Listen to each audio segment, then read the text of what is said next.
जो आए दिन शहीद होते रहते हैं, चाहे लड़ाई हो या ना हो। क्या आपको मुझे बात कबूल है? मंजूर? आए दिन हमारे शहीद होते रहते हैं। हमको शहादत में भेदभाव नहीं होना चाहिए। कि हम मांग करते हैं माननीय मोदी जी से।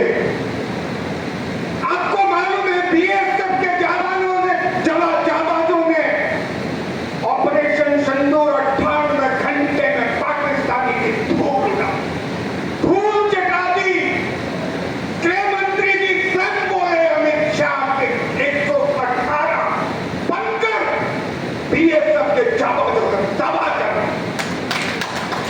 तो साहब माननीय प्रधानमंत्री जी ने बीएसएफ के जवानों की, सेना के शौर्य के साथ बीएसएफ की बहुत पूरी पूरी शौर्य की प्रशंसा की। हम बहुत आपके आभारी। डीजीएम और डायरेक्टर जनरल मिलिट्री ऑपरेशन ने भी बीएसएफ की तोपों को सलाम किया। तो फिर साहब हमारे जवानों के साथ संतला बवाल नहीं होना चाहिए। बंद करो ये। मनकोरी जी बैठे जिन्होंने अपना संदूर स्टेज पे नाक करके उनके लिए जोड़ा। संसद को हमने बचाया। पार्लियामेंट को 13 दिसंबर 1 को जितने भी ये जो मोबाइल है ये चालू हो जानी चाहिए। सोशल मीडिया का जमाना है। क्यों साहब? हमने संसद को बचाया तो हमको कौन बचाए? हमारे जवानों की 2004 से पेंशन बंद कर दी है। इसका हम करोड़ विरोध करते हैं। सरदार बोस को हमने बचाया। सीआरपी के जवानों ने बचाया। 2 कंपनियों ने रंगत के मैदान में सन 65 में पाकिस्तानी ब्रिगेड के छक्के छुड़ा दिए, जो इतिहास में दर्ज है, जिसको शौर्य दिवस के उपलक्ष्य में बनाया जाता है। हमने क्या गलती कर दी जो आपने हमारी पेंशन बंद कर दी? अरे साहब, घर में तो एक सेना में एक छोटा भाई अर्ध सेना में, नाम ही ऐसा अर्ध सेना, अर्ध कुमारी हो, अर्ध चंद्रमा हो, अर्ध नरेश्वर हो, एक ये अर्ध सेना।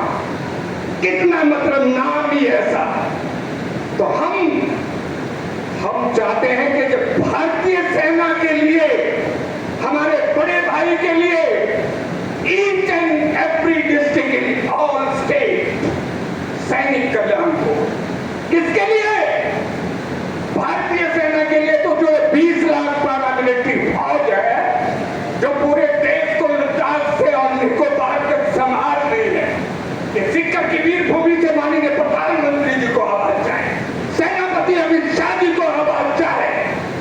हमने राष्ट्रपति से लेकर रक्षा मंत्री राजनाथ से लेके वित्त मंत्री साहिबा से लेके हिंदुस्तान के हर मिनिस्टर तक ये गुहार लगाई कि हमारा भी कल्याण कर दीजिए। अर्धसैनिक कल्याण वोट करके बताइए हम सरकार से क्या मांग रहे? एक अकेली हरियाणा सरकार है पूरे इंडिया में जो सैनिक के साथ अर्धसैनिक कल्याण अमित चक्र विजेता बैठे हैं, उधर दिले। उनके छोटे परिवार में हम छोटे भाई भी कहो साहब, ये बड़ा मुद्दा। अभी हम एमएचए के एडिशनल डायरेक्टर से, डीजी सीआरपीएफ से मिलके आ रहे हैं, ज्वाइंट सेक्रेटरी से मिलके आ रहे हैं। गृह मंत्रालय ने हमें 3 दिन पहले बुलाया। हमने कहा 7 दिसंबर हर साल सेना के लिए सैनिक झंडा दिवस, जिसमें आप लोग भी, सब लोग, पूरा इंडिया, अरबों आदमी डोनेट करते हो झंडा लगा। क्या हम बगैर झंडे के हैं? ये सवाल हमने कहा। गृह मंत्री जी को भी पता है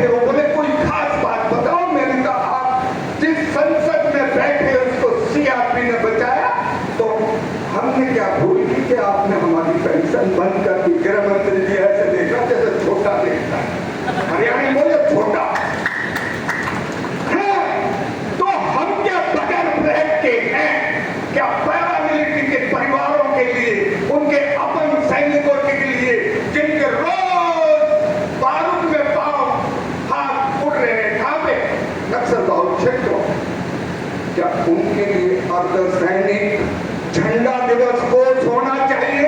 अगर होना चाहिए तो पंचायत सीकर से हाथ उठाए।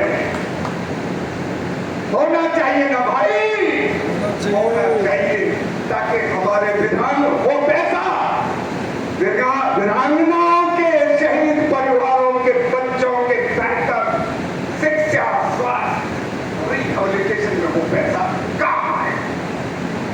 सब हमारे साथ बहुत हर कदम पे गिले शिकवे बहुत है। तो ये सरकार तक सीकर की जनता का आप बोलेंगे साहब आप यहाँ क्या कर रहे हो, शहादत को नमन कर रहे हो, साथ में रोना भी पड़ रहा है ना कि शहादत हमको खाली संसद में तालियां नहीं चाहिए जैसे पिछली बार हुई जब माननीय गृह मंत्री जी ने बोला कि भाई सीआरपी के जहां नक्सल बाहुल क्षेत्रों में बिना खाए, बिना नहाए, बिना सोए, बिना आराम किए नक्सलवाद को जड़ से खत्म कर देंगे। हाँ हम कर देंगे, लेकिन first line defence PSF Himalaya में बैठा 20,000 फीट की हाइट पे बैठा एक वीर देश के नक्सल और आतंकवाद से सेना के साथ लड़ता हुआ छोटा भाई पैरामिलिट्री का जवान हमारे नाम भी करी, इनको वो सुविधाएं दी जाए। आखिर में मैं मुझे रामचंद्र जी सुंडा वो मेरे सबसे पुराना आदमी बैठा खड़ा हो गया। एक बार ये जवाब इसको जंतर मंतर पे कहीं भी देखिए मिलेगा। किस लिए आया है जवानों की पेंशन के लिए, वन पेंशन के लिए, अरे सीजीएचएस डिस्पेंसरी के लिए। सीकर में सीजीएचएस डिस्पेंसरी है क्या? अरे बोलिए ना, इनके हो गए नहीं है। हम चाहते हैं कि वीरों महावीरों की धरती में सीजीएचएस डिस्पेंसरी बने हैं, चाहे वो नागौर हो, चाहे वो ये अपना जहां बैठे हैं सीकर डिस्ट्रिक्ट हो, झुंझुनू हो। हमारे तो हिंदुस्तान के अंदर छोटा प्रदेश हरियाणा, राजस्थान जहां सबसे ज्यादा वीरों की हो। एक बार फिर से सैल्यूट और सलाम, माफ कीजिएगा दोस्तों, और महावीर चक्र विजेता को भी सैल्यूट और सलाम, और एक जी को महापंचायत को भी नमन।